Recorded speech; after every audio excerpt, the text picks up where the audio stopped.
Black Ops 6 on paper is the ideal COD multiplayer. It's almost everything the community has been asking for, as long as you haven't been asking them to address skill-based matchmaking. Black Ops 6...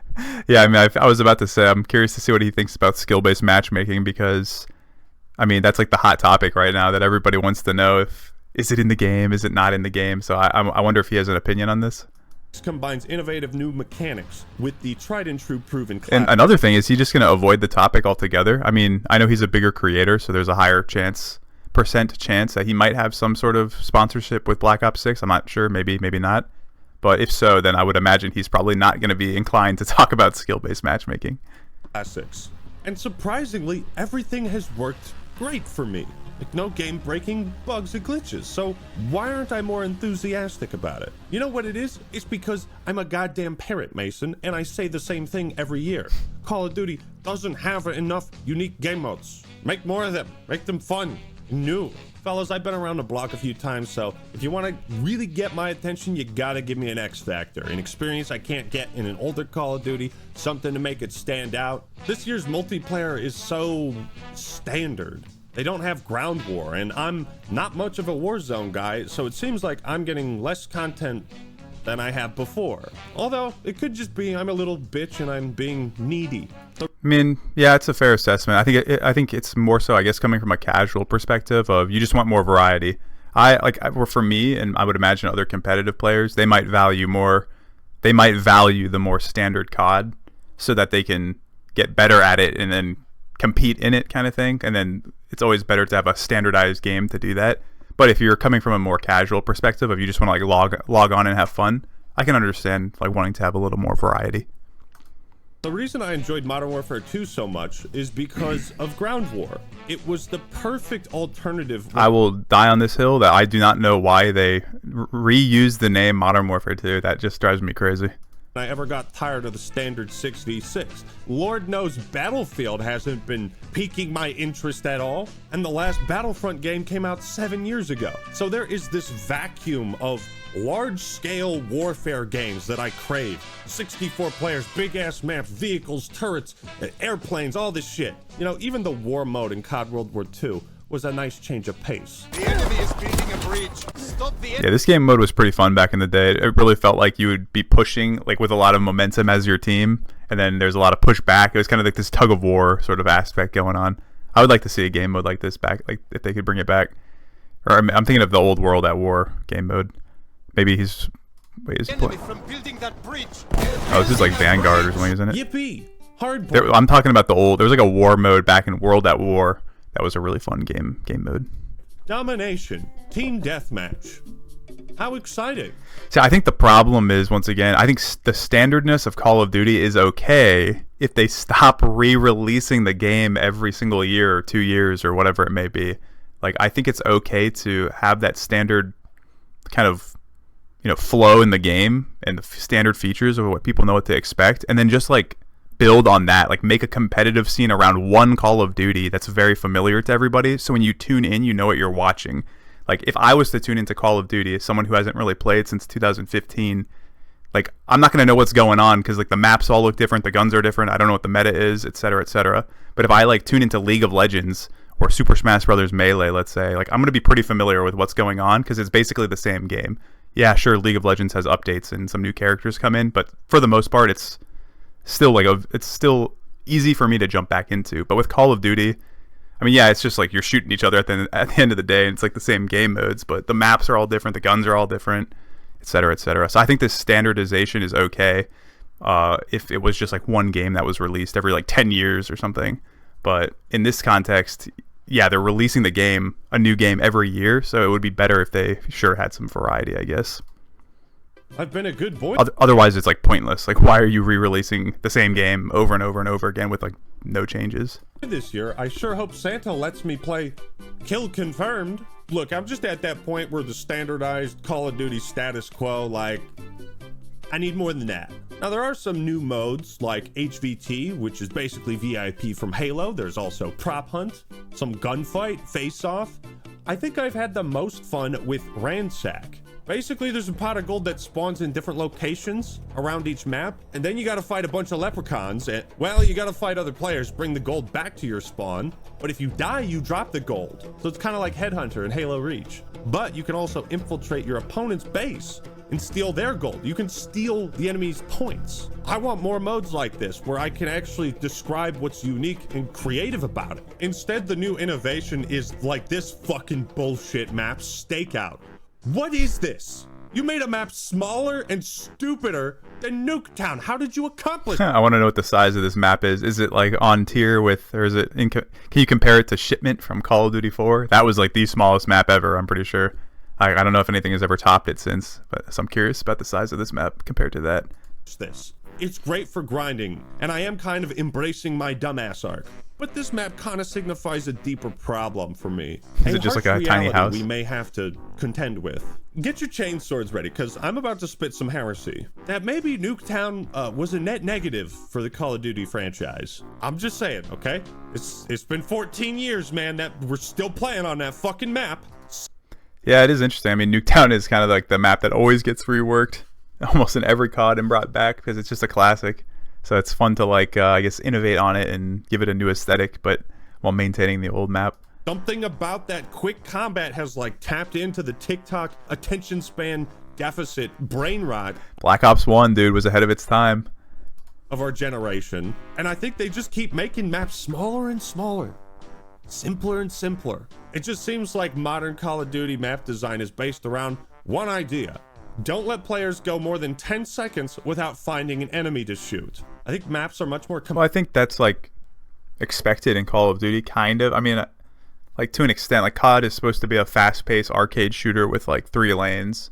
So like I would hope that is the case with Call of Duty, because it's like if I'm playing Call of Duty and the maps are getting like to be Battlefield size or something, then I'm like, I'm not enjoying my time on Call of Duty then, because like I'm playing Call of Duty for a fast-paced shooter. If I want to play another game that's like more open world and bigger maps and stuff like that, yeah, I would go play Battlefield or something, or a different game. Not that that type of gameplay is bad, it's just like I wouldn't want that in a Call of Duty game. I would prefer to be a smaller map with 3 lanes and like predictable spawns with like good gunplay.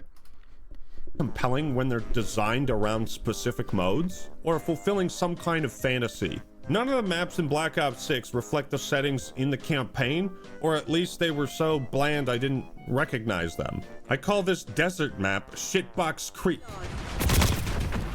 I just feel like I keep getting killed in the same fucking spot. Now let's talk about movement. This is always a controversial point of discussion for the COD fan base, and have not seen many arguments, despite it being borderline impossible to balance movement properly. I still want to know, like, what's the overall consensus on the Omni movement? Like, do people like it? Do they not like it? Does it feel good, not feel good? Like, of course it's going to breed a lot of sweats and tryhards at the game, but I mean, some people like that, you know, it's a competitive game. So I'm wondering if the more like competitive players enjoy this kind of movement, or do they kind of wish it was slowed down a bit?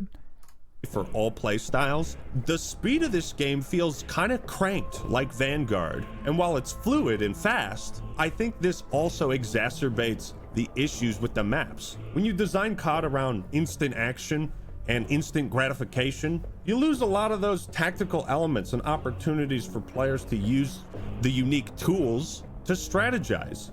Black Ops 6 has a ton of cool tactical and lethal equipment, and I just kind of use the same shit I've always had, because these are the same maps we've had. I mean, yeah, it can be difficult to have a different play style in Call of Duty because it kind of funnels you into one sort of play style. So if you kind of want to be a little more fun, or like a flanking kind of, you know, setup going on, or whatever it may be, like you might not really get rewarded for that, because you'll be rewarded for, you know, picking guns that are like allowing you to go in and hold angles essentially and win gunfights. So yeah, if you want to play like a more tactical, like off meta strategy, it might not really be viable, honestly. The game doesn't really encourage unique playstyles. It's just same old, same old. Most matches I'm not even thinking strategically. I just run around like a chicken with its head cut off, and I enjoy that, but I also enjoy something a little more complex. But how does Omni movement pan out? This should answer your question. I'm gonna crank up my DPI all the way to the max. Watch this shit. Yeah, let's do All right, this. 3, 2. Oh my god. Wait, do that again. Do that again. Omni movement is a fat W, a big W. This was the big statue on display, the game changer, the X factor. It was the thing. So do you guys agree with that? Is it a W, right? Because like I know some people complain about it, but I mean it seems like it looks good, feels smooth, etc., etc. So I mean, can't hate it, I guess, if it's, you know, working the way it's intended. But I'm curious to know if anyone has any other opinions on it. Thing I was looking forward to most. I'm surprised people aren't abusing this mechanic as much as I thought they would. Or maybe they haven't found ways to totally break the game yet. Or maybe Treyarch has done a great job of balancing it this year. They've really gone all in refining the gameplay. Now you can sprint and look in 2 different directions. So you can quickly reposition without having to take your eyes off of a target. Automatic leaning into cover is a feature that has never screwed me over. If you're sitting by cover, you might as well lean into it, right? So it's nice that it's not a button prompt. But you can still mount your weapon. I don't know, sometimes it's like a balance, I think. Like when there's too much like automated movement in the game, I don't know, it feels like I'm not playing the game or something. It's weird. It's like I kind of like to be prompted to take interactions so that it feels more like I'm in control of my character. Whereas if it's abstracted away from me, then I feel like I'm less in control of my character and it doesn't feel as like snappy or something. I don't know. But then there's also something to say like, yeah, sure, like sometimes, you know, do you really need to press a button to like, I don't know, jump over cover or something like that? So I guess it kind of comes down to preference. I would probably still prefer the more like tighter controls where I feel like I'm very in control of my character as opposed to like more like automated systems that help aid my movement. I could maybe change my opinion on that. For enhanced accuracy. I do find the whole move like an action hero mantra kind of hilarious. It's not as prevalent in multiplayer, but you still can pull off some pretty crazy moves. Like this guy who killed me while sliding backwards. When you do hit the perfect... It was the skill-based damage, bro. I'm curious to know, is he going to talk about skill-based damage or skill-based matchmaking other than like the tiny comment he made? And then has he talked about skill-based matchmaking in the past or anything like that? Or I'm not sure. But I'm wondering if he's avoiding the topic at all because he just doesn't believe in it, or if he is told not to say anything about it, or I'm just curious. I have no idea. But I've noticed, yeah, he's not bringing it up when it's like a very hot topic in the community. So I feel like he, out of all of like the people that talk about this stuff, like wouldn't he be one of the people to kind of like talk about it? Perfect dolphin dive and managed to score a kill off of it. You feel like a champion. You earned that spot in the winner's circle, bud. It's not often I've encountered people who fly out from cover, dive onto the ground, and kill me. So when that does happen, I say, you know what? Respect. Okay, this guy actually did the dolphin dive for the double kill. Wow, okay. The Black Ops 6 multiplayer at its core is serviceable, but the maps and modes don't really accommodate the new innovations that were made to the core gameplay. Like I said, they've really refined the formula. Treyarch has gone out of their way to allow you to customize the user interface to your heart's content. Given that... Look at that zombies map. That just looks like... Oh, where was that? Maps and modes don't really accommodate the new innovations that were made to the core gameplay. Where was that? There was a map that just looks like very typical Virginia. Treyarch has gone out of their way to allow you to customize There's like a shopping center or something. Yeah, this just looks like where I'm from. Where I'm from originally. I mean, I don't live around here anymore, but this kind of vibe just looks very typical shopping center America, which I'm sure it's the same in all the states, but that's kind of funny. That brings me back. Content. As I'm not living in the United States anymore, but it's like seeing this just kind of like, whoa, struck a little bit of a memory. Given that I tend to bitch about it every year, this pleases me. If you don't like the user interface, bruh, you made the sandwich. You can change everything from the size and shape of the minimap where ammo counters appear on screen. Now, every year we all like to I think that's good. I think that's a good change overall to allow users to like, yeah, update their UI to adjust the size, the position of things, what they want to see, what they don't want to see, etc., etc. On how the cosmetics and skins in Call of Duty are getting dumb and dumber. Yeah, this I agree. If he's about to say that he thinks they're getting dumber, I would agree with that. Like this sort of stuff, bro, it's just like, it's not Call of Duty, man. Like get it out. It's obviously, I don't know. I'm like, I don't mind this kind of concept, but put it in like a game like Fortnite that's more like zany and like fits this kind of vibe. But in Call of Duty, bro, it just does not feel like Call of Duty. Like Call of Duty is like a military shooter. Like you want to feel cool, etc., etc. Like I don't want to be running around as pink-haired Nicki Minaj. Then I think about that time that they sold bacon skins for $2 in Black Ops 2. There's always been dumb cosmetics, but at least they were... priced right. Yeah, I think the price is important, and I think it's okay to have a dumb cosmetic. I don't think that's the problem. It's just, once again, it's the problem of, are you over seasoning the game? Like, if you have a little bit of, you know, if you're sprinkling a little bit of salt on the game, and, you know, you're throwing in a goofy skin like a Santa hat or something, I don't know, whatever it may be, that's fine. But when it gets like over the top and you're like dumping the whole thing of salt onto the game, that's when it just starts getting crazy to me. Those were universal skins, to my knowledge, for all the weapons. Of course, there's the usual bullshit in the store where they're selling like 800 different cosmetics at once for like $25 each. They've figured out their business model. That being said, new controversy just dropped. Apparently, Activision has started using AI-generated art for in-game rewards. with the latest update, they have this zombie with 6 fingers.